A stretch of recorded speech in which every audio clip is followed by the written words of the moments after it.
Hey guys, what's up? It's Pride here. I got my buddy Lucas. You remember him from the last video? Fuck, I can't talk. Dual Saga opening? Yeah, from the Dual Saga opening. Right. I'm finally gonna be able to show you his speedroid Wind Witches. Yeah. I'm pretty sure I just butchered that name right there. It's fine. I call them the Speed Witches. Okay. So anyway, let's see what you got, dude. Well, for the first, I'm gonna start with the monsters. We got two Speedroid Den and Daikudus. The reason why I run them is because they're both tuners, and like this deck is heavily reliant in the graveyard as well as both in hand and on field. Yeah. So when you banish them, you pretty much get to summon any Speedroid tuner you'd like, and it makes great openings. And usually when you pop them in the graveyard or start off with them in the graveyard, you're pretty much able to summon your extra deck a lot faster with them. So yeah, I mean, banish, you can summon any tuner from the hand and or graveyard, so if you pulled a misplay, you could possibly recover if you screw up. Alright, I run two Speedroid double yo-yos. The reason being I run these two, and I usually see a lot of people run three, is because this card will not be an opening play. More like you save them on for later, and you know, it's good to have those because you can summon any Speedroid to pull up your higher level synchros. So yeah. I run two Speedroid Triad dice. Pretty much, if anybody knows how these Speedroids work, this will pretty much save your ass from like when you're like in a screwed position, you can't get out of it. You pretty much will auto play this. I've had many of times that have problems with Cardians recently, especially when they have that 5k monster, and I can't do anything with my main monsters. So this will come in handy to save your heavy set monsters, especially when they're quick effects, and not many cards can stop that. So it's really neat to have. Currently, I have three red-eye dice, mainly because like this will literally summon whatever you need to summon. They're good. They don't have special requirements. All they need to do is just be summoned. It's more than once per turn, which surprisingly this card is ridiculously broken. A lot of like YCS plays involve the Speedroid engine, and I figured this isn't like used at 3, and for me it just runs well at 3. I run one Ohaji Kid.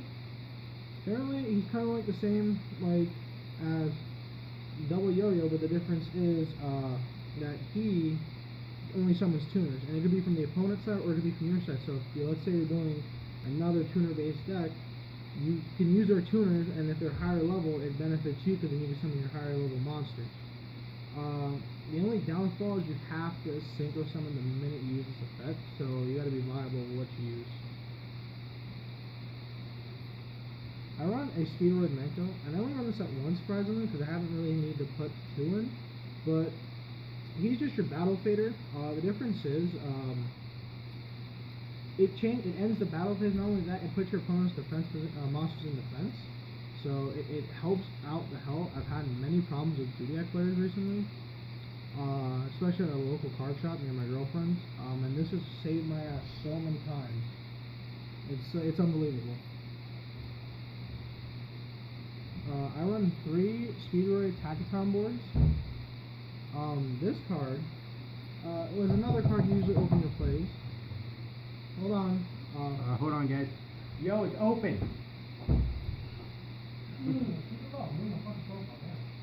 Anyways. Sorry about that. Sorry about that. Tachyton board. He's another good card for opening plays, especially when you have a tuner in your hand. Hold on. Hold on, dude, we're in the middle of the video. Generally with him, it's good for also opening plays if you have no other cards, like you have a tuner and you can't special summon, like bring out that tuner with this. You could open play with a lower level, but you have like no Terra Top, for example. You can pretty much use this to open up to summon like anything between 1 and 6 with your Speedroids. Generally, you could change level. You pretty much summon this to summon tuners. Use this mainly to summon your tuners to bring out red-eye dice, and then you begin your plays. so he's a good start. But the only downfall is wind monsters in the extra deck. Which is gonna come in great handy for the new Lynx monsters. I already came prepared for that. I already have what I wanted. I'm probably going to run go-tos with these. And here is the basic engine of the deck. Generally, if you have no monsters on your field, you pretty much pop this onto the field. And if the threat goes up, you can search out any speedroid you want.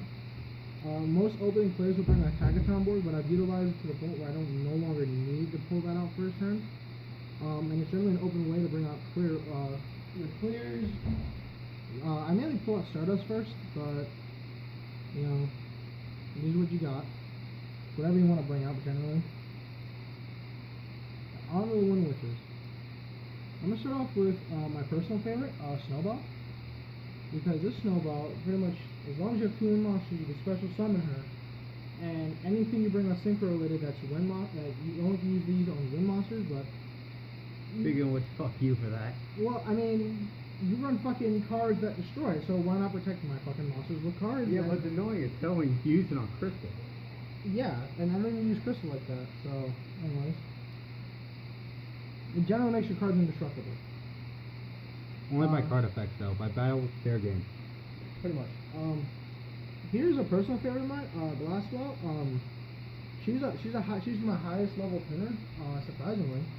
But she makes good for opening plays, and you can pretty much pop a Wind Witch in your hand. Say if you need like a Snowball, you can add that to your hand immediately from the deck. It's kind of like a form of Carrot Top, but this one has to be normal, special summon. You can't just special summon her like Carrot Top, but she's good to start off a Clear Wing.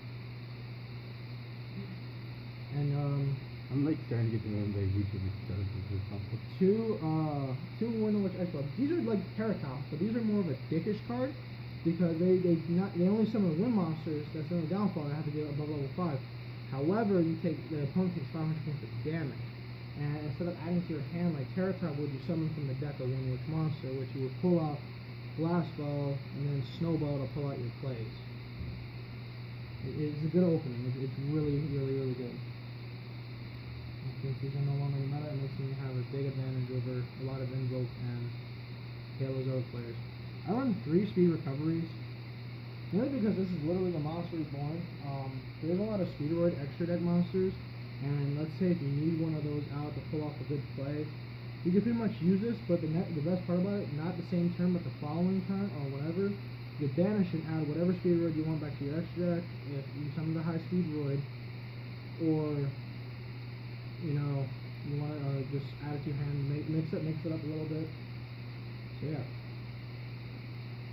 One Raigeki, I mean, it's only limited to 1, and why not nuke your opponent's field, being that this deck doesn't necessarily apply towards destroying monsters, but it's good to have this. I run 1 Upstart Goblin, self-explanatory, just to get, you know, if you have a good hand and you want to make it better, you could possibly pull out, you know, an extra draw. Only downfall is, you know, giving them 1,000, but how many people have problems with that? I know, cause I could always use 1,000 life points. Yeah, you ain't losing it to me though. Shut up. Twin Twisters. A lot of your speedroids, some of your speedroid tuners you want in the graveyard, being that they actually pull off better plays, and not only that, it's good to have protection, and this card suits the job. Generally, like, if you don't run, like, you can't run this at 3 or 1. It works best at 2. But everyone knows that who runs Twin Twisters. 1 Book of Moon. So, you know, big monster you can't get rid of, might as well. Like, for example, I can't handle Utopia of the Lightning, so why not set it before the battle goes off? It's really freaking awesome. 1 Forged Burial. And what I like about this card is that if you have a double yo in your hand but not a Terra Top, you could dump that to the graveyard and then summon it, and you could bring out your like level 9s. And I would actually come back to putting to the point where I can summon Trishula first turn. And it breaks a lot of plays, game breaking. So. Okay, counter check. I run 1 Bottomless Trap Hole because God forbid they have an option I don't like dealing with, and it's a deck that can bring it back. Might as well destroy it while you have the opportunity. Why do I get the feeling that part of the reason why you added that card was for me? No, I actually went to a local card shop, and Paleozoics are bitches to deal with. Oh yeah. Especially, not only that, they're heavily like reliant on the graveyard, so it's better to banish them than to have them like pretty much you same with Infernoids, but I've had no problems with Infernoids. You got an exclusive weakness here, people. Pay attention. Not really. Again, I've beaten like a lot of like high-end like fucking decks. A Salamori, you know, because everyone needs to run this Phantom Sprite. Spuffle Boy over here doesn't run it. Oh, geez, dang. It's a great card. I can't bring back, you know, one of my high levels like you. I got my own version. It's called Paradox Fusion. This is one of my favorites, Strong Rare Force, because not all cards can be destroyed, and not all cards are doing their sets. Why not set them back to the hand where they have to make their replays again, and they won't be able to potentially pull it off the same amount of time. I don't like focusing on destruction. I like focusing on stalling and like dealing with, you know, the background and all that bullshit. Compulse. Mainly, if I don't want to deal with a monster and it can be targeted, we might as well just pop it right back into the hand. Dimensional Prison. This card is very, very good. Yeah, it's limited to one, but I've managed to search it out to benefit me. Well, I mean, if you know what it does, it's kind of like, it's its own form of a mirror force, but it again banishes. I've had to deal with Reese over there with his light Infernoid, and this card has saved my ass from exclusion. I run Royal Decree also. Good again against trap heavy decks. Yeah, it's still a work in progress with this, so I possibly maybe adding secret spellcasting to the Hidden Village, because it stops a lot of plays, and this card's wonders. It does its wonders to help plays. And to Call of the Haunted.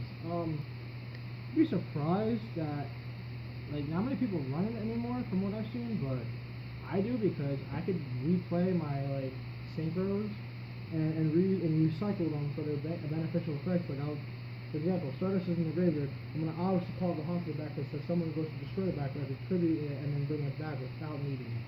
So, or you know, you can just do the Terror Top, whole spin off again and replay it. Yeah, your extra deck wicked? Yeah, of course. We'll find out with this. Alright, we're gonna start with the Xyz. I run a Lightning Chidori, and most people question why I run this card, because it's similar to Castel. The difference is that when it's summoned, and being that I only mainly win monsters, I have an advantage of my opponent, where it does the same thing, but it doesn't shuffle, it returns back to the top of the deck. So if you're dealing with, for example, like, what's it, Ancient Gear, Ultimate Ancient Gear, whatever his name is. That's Ultimate Ancient Gear going. Yeah, Ultimate Ancient Gear. Because that card's held a summon, and there's a lot of, like the Zodiacs, and they pull them off, if you can protect it long enough. Generally, you could play this, you could return a set card to the bottom of the deck, and then you activate this, put it in the top, and then the following turn you keep it around, you can do it again. So, why not do it twice? Another one, Silent 101 Arc. Because this card works like Master Strict, except I don't have to waste my time to put an instant fusion. Most people can benefit out of it, but I don't, because I get more eligibility in my deck to replace cards. And what's more of a douche than taking your opponent's monster and they don't get it back even in their graveyard until you pass from it. There's another one that Kelly over here likes, my old Entity Historic. Because when it's destroyed, or when it leaves the field period to the graveyard, regardless of how it goes there, you equip it to one of your opponent's monsters, and if some people don't know what the card does, they'll destroy it, and you pretty much take their monster, and you can use it to your advantage. It's kind of funny, I did it to a Blue Eyes, and it made it more interesting, especially when it was alternative. High Speedroid Hogoida. He's one of the more underappreciated Speedroid monsters. I don't know why, being that he has one of the more viable effects. Especially when he has the highest value amongst my my extra deck high Speedroids. Meaning that if you synchro summon him and then you attribute him to raise the levels of your other, Speedroid, all your monsters. Not only that, if you summon a tuner, you could bring it back. I mean, what's better than bringing back a monster to use it again?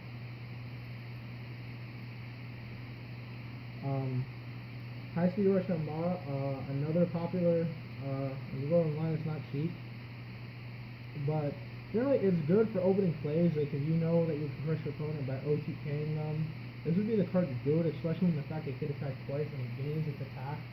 Not only that, when it's destroyed and sent to the graveyard, you could pull out like a banished speedroid, monster, so you could like replay your stuff again, and then you have another way to recycle. Because we haven't gotten, or I haven't paid attention on Domino Butterfly, which still need to get that. High Speedroid Kendama. What I like about him is that he's good against like Melodious Diva, which when they can't be destroyed and they have like to set up their like rows, it's kind of like, think of it like a Chaos Max Dragon, but without the double piercing and not as much attack, and it does piercing. Not only that, it's good for like doing additional damage when you banish their, when you banish your monsters that you have no longer use for your speed rolls that you can't recycle anymore. It's kind of good to have it because then you can do chip damage slowly with 500s, but it makes some benefits out of you later. You make a lot of great results from it. I consider this the face of my deck, Brionic, Dragon of the Ice Barrier. This card just got off the ban list not too long ago, and it makes it so if you can take on your opponent's front row or you can't, you just discard what you don't want in your hand, like Dendon Daiku, which is more reliant on the graveyard, or Try Dice to stop attacks. He pops it back in, and he pops it back to your hand, and that's annoying. A lot of players go after this, and it's pretty funny to stop plays like that. It's hysterical in my opinion. Currently I run Vulcan the Divine, and it's kind of like Brionic, but the difference is it pops one of your monsters too, so you generally would just reuse this effect on itself. And what's neat about it is that, say if there's a monster like an Xyz, my deck can't handle against Xyz at high power well. So what I like to do is I like to pop it back in their hand, and then it makes it more opening, so I have more opening room to do stuff against them, pull out longer plays. The only downfall is I have no choice but to activate it upon summon. I can't just hold it up. I have to physically use it. The only card that really does destruction in my deck is Black Rose Dragon. You have two cards. Regeki. Well, aside from that, monster-wise, I mean. Well, the reason why I run Black Rose is because, I don't know, why wouldn't you, if you're viable to summon it?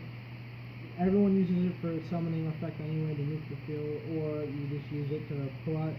That's the only thing you pull out if all your extra monsters are like your extra monsters and you need this to summon out like a higher level, which I tend to do so. It's good for that, or just nuke the field, make them worse to play, nuke their field, get rid of their back, or God forbid. Like for example, I had to deal with an Exodia deck and I couldn't get rid of its back row, it was pissing me off. So I just nuked the field and deal with that, and I could protect my own monsters. I run 3 clearings. It's not really common. It's like a fan favorite of a lot of players. And it's because this card's hard to deal with. Yeah, so pretty much this will be like an opening it move. This is one, I consider this to be my best monster, not my strongest, but my best. Being the fact that if you have more than one in the field, which I'm able to pull off 3 and then whatever I want, it's good for replay, and like if you're going up against like this one over here, when it's right through, you hold a lot of their plays. Like you slow them down. They have to get rid of. From personal experience, yes. Like you physically, like that attack boost bullshit, or where Sabers brings back A Fright for Fusion. A Fright for Fusion. You can stop that. You can't destroy it if you use the right amount of material, but it makes it good to where they can't bring back, and it slows down a lot of targeting decks. Like if you have to do a Castell or an effect fuck your dragon. Well, I mean, it's in a heavy dragon based deck. And this is the card that was the face of the speedroid at one point. But if you're experienced in dueling, you know what these do. I don't have to explain. They're just amazing cards, and I'm getting you higher rarity soon. So I can't wait for that. They're still shining though. They are, but I'm getting ultimate rares. Another favorite of mine, Stardust Dragon. It's kind of generic at this point. A lot of people use them. Personally, I prefer Stardust Spark because of the effect. I prefer this one, being that I wasn't like, I'm a bigger fan of 5Ds than the other animes, and he was kind of a personal fan favorite. Not only that, he was a great effect where if you weren't able to pull off an indestructible card with Snowbelt, this card can save the day. and it can save your backup. That's what you call the Hatsune MST, or like the Twin Twist. You can negate that, and it pulls out better plays. Not only that, it brings itself back in a way. This video is like 20 minutes long right now. Well, I mean, they don't have to watch it, okay? And everyone's favorite, Crystal Wing. Yeah, this was cheaper to buy the Japanese version, and instead of spending like fucking $70 on the American bullshit. So I use this till I get the reprints come out, which I hope everyone's excited for. And yeah, if you don't know what this does, it's a problem. So self-explanatory. And my last card, Trishula. And this is good for when you start off and you're able to summon this. I recommend doing so. One of the most annoying cards in history. Especially when you're returning it too. And I got it from the first pull. So yeah, you use this. You open up your plays, and I mean, if you can, if not, you banish. I mean, if they can recycle, you just banish the recyclable cards, and it pisses them off. The only downfall is its attack's kind of shitty for its level. Mm-hmm. And currently, I only have a few cards in my You don't set. have to show your I don't have to? No. Well, People only show their... well, generally, I'm going to show 2 monsters. I do recommend siding if you do. I'm going to show these 2, because forming a synchron, you get an extra draw, and shooting stars are a pain in the ass to do. Yeah. Okay. And that was my buddy's speedroid witches deck. I soon will be infusing this with Goku's when they come out. Anyway, I hope you guys enjoyed the video. Please like and subscribe, and I'll see you guys next time. Peace!